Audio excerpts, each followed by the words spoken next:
Zatanna, issue number 2. That's right, folks. We are continuing in what I consider to be one of the best books that DC is publishing right now. This is all spearheaded by Jamal Campbell, who is a fantastic artist and turning out to be an incredible writer. This book is so cool. It is so classic Hollywood, which I think is really fun.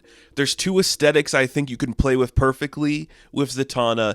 It's like the pulpy iconography of Las Vegas and old school classic Hollywood film reel long take stuff. And we're getting both of those recently with the character, and that's really fun.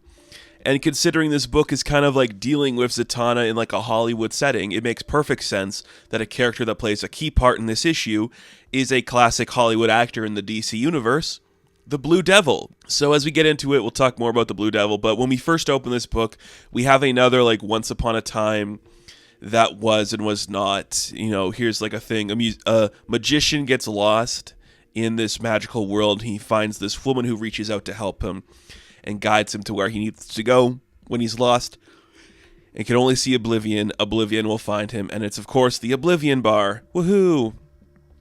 So, the Oblivion Bar is going to be in play in this book. We'll cut back to that in a minute. We have to go back to where Zatanna is. She's, like, on the outskirts of a lighthouse, and a big sword of lightning stabs through the lighthouse, and we see that Zatanna is, like, hung up and dragged, like, on the side of the mountains, and the sword is, like, piercing through her stomach, and it's like stabbing her, and Sentinel's like reaching out to attack her. God, the artwork is good. It is so good. It is so beautiful. I love every second of it. A name's calling out to her. We then cut to the Oblivion Bar, where we have the Blue Devil and Detective Chimp and Xanadu, and they're kind of like, why don't we have any customers? Xanadu's like, well, I could bring like my book club here. Like, aren't they sober? Why would we want that? It's like, hey, Bobo, we'll take all the, patronage we can get. Let's accept it. They're just upset no one's at the bar. Suddenly they hear like a bang at the door. Everyone like readies themselves and grabs their weapons, and then the door crashes open and Zatanna falls through it, soaking. Like water pours into the bar. They drag her upstairs to get her fixed up. They take her to the bed, and she explains to them that things aren't going good. Like Adam, and I guess Adam worked at the bar before he joined up with like the troop working with Zatanna. So Blue Devil's like, you mean Adam, the Adam that worked here stabbed you? The guy who can barely like finish a sentence without overthinking and anxiety? It's like, yeah, he's with the Lady White, and something just doesn't feel right about it. Like I was stranded in like the astral seas and I don't know what's going on. It's not looking good. So as she's sitting in the bed explaining to them what's going on, suddenly like her eyes darken and she feels like another like thing calling at her, going back to the events of the sea, where there's like devilish demonic versions of all the people in her life. Like you can see Adam and Wonder Woman and Constantine and just everyone who I guess is magic affiliated, because Batman is kind of there too, and Animal Man and stuff.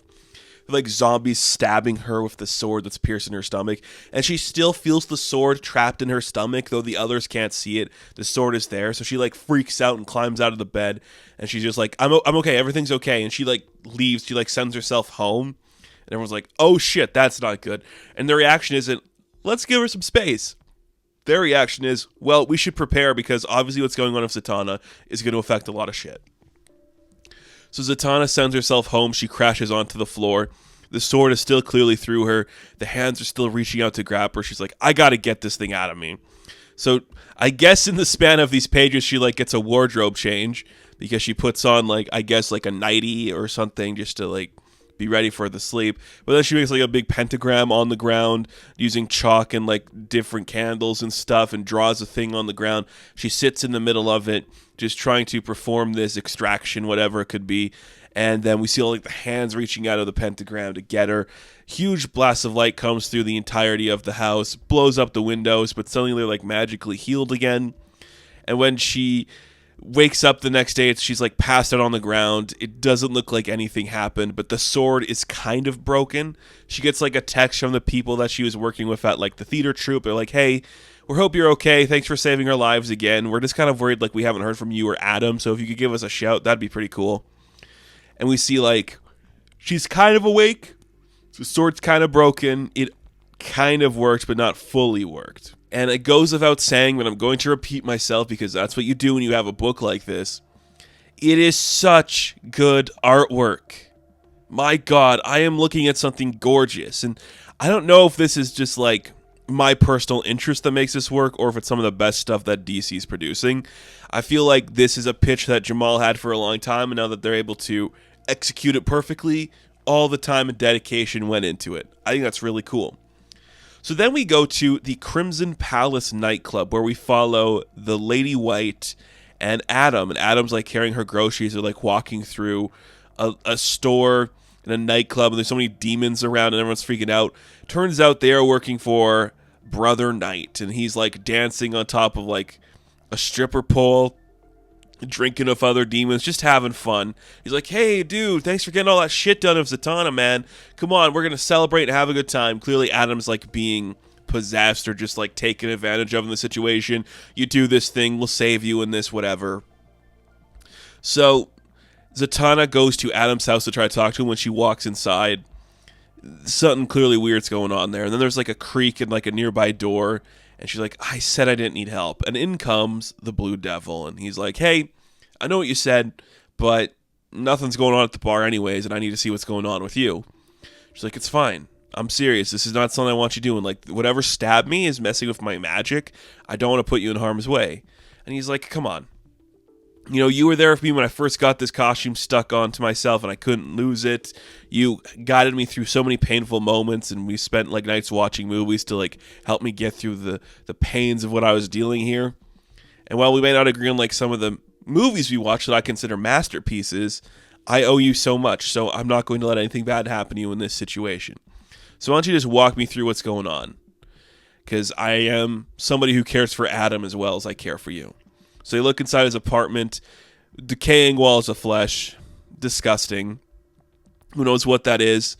They're going to go back to the Oblivion Bar really quick and get like some weapons to cut through it all. So that's what they're going to do.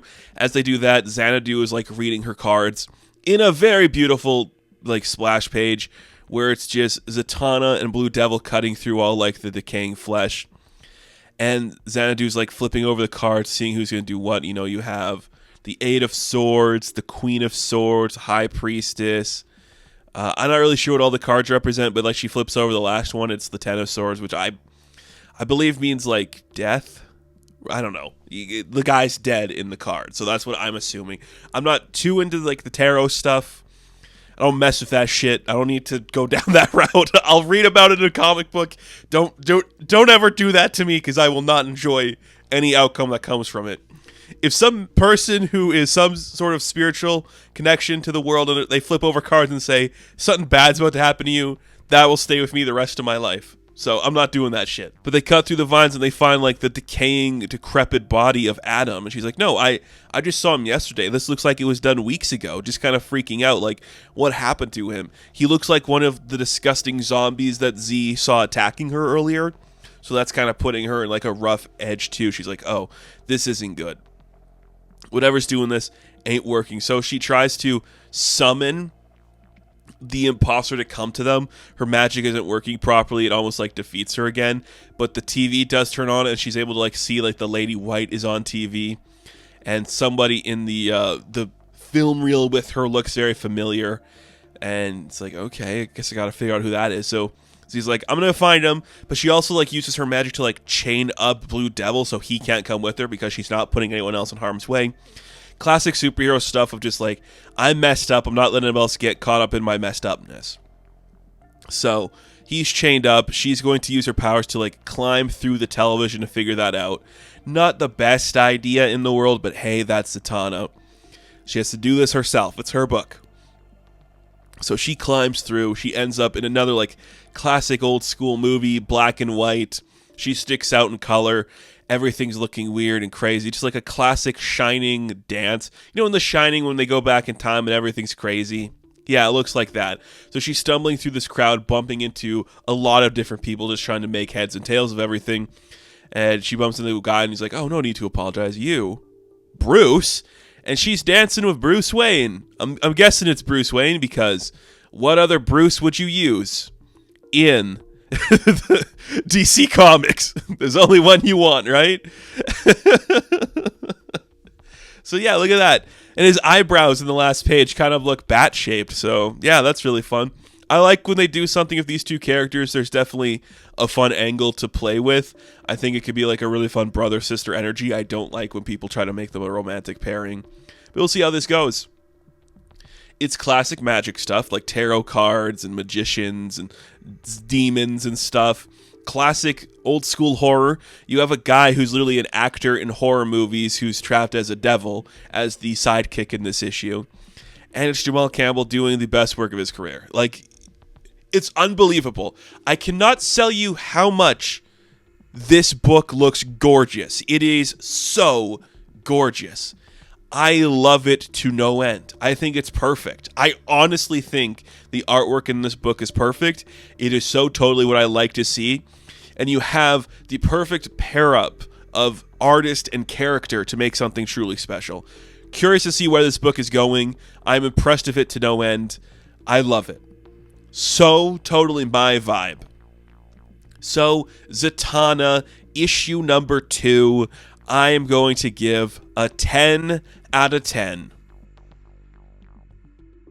Now, thank you all for watching this review. Be sure to like and subscribe to the channel. As always, you can check me out on Instagram, TikTok, and Twitter. And of course, I will catch you in the next one. Have fun. Stay safe. Good luck.